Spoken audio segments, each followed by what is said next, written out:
When I was 11 years old, I applied to a New England prep school called Roxbury Latin.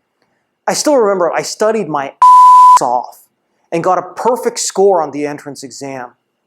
You know what they told me when I interviewed there? They said, "We see a lot of your people around here." And then they rejected me. And that's when I learned that there's something called affirmative action, and that it's perfectly okay to discriminate against Asian Americans and white people. When my parents threatened the school to sue for discrimination, they actually told us it was all perfectly legal. And that's when I realized that affirmative action was discrimination against Asian Americans. And unfortunately, you can't really do anything about it because suing a school will prevent you from getting other educational opportunities down the road.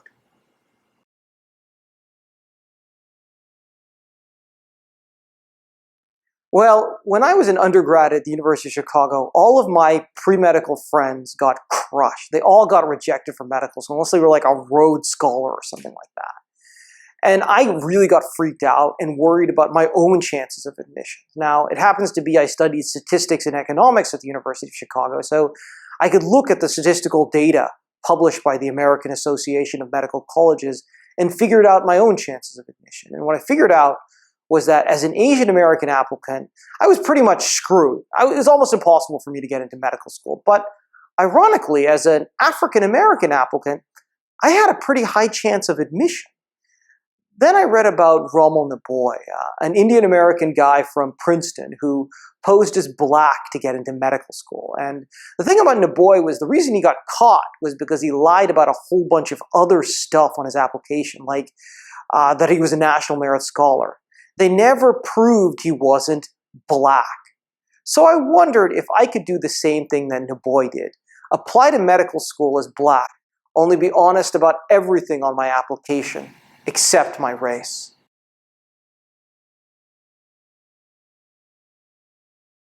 Well, I didn't have a plan. I just wanted to get into medical school, and I figured that shaving my head and trimming my eyelashes would dramatically improve my chances of admission. I didn't change the way I behaved or acted differently. And so when people treated me differently, I was always shocked.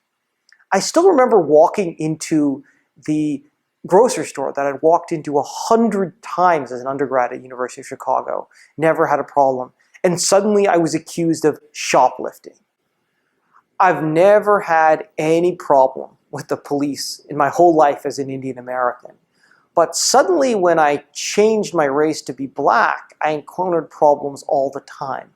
I remember driving down Lakeshore Drive like I'd done 1,000 times before and getting pulled over by police and asked questions like, "How did you get in such an expensive car?" That never happened to me before. And I learned that there were two speed limits in America, one for black people and one for everybody else. And you can get away with a hell of a lot more if you're not black. One of the things that surprised me the most was the change in the way that other students treated me. I remember walking to class one morning and following another classmate, and suddenly after about 3 blocks, she ran into a snow-covered field. And I looked at her and I said, "Jenny, what the hell are you doing?" And then she turned around and she said, "Vijay?"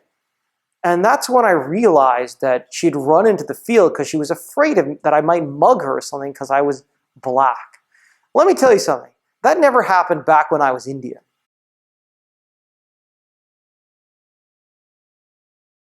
I failed out of medical school at SLU, worked on Wall Street for a couple years, and decided to apply to business school. This time, I did not pretend to be black. I actually ended up going to UCLA, which is a school that doesn't practice affirmative action in admissions.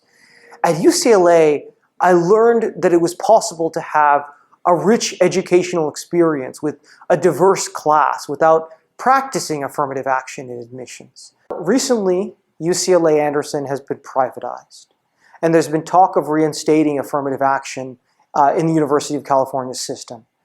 And I realized that I needed to do something about that, because I don't want other Asian Americans to lose the opportunity that I did. I don't want UCLA to become just another school where race is more important than merit.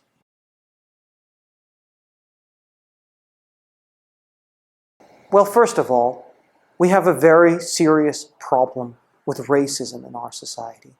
People are treated very differently based on their race, whether it be by police officers, admissions officers, or other people in general.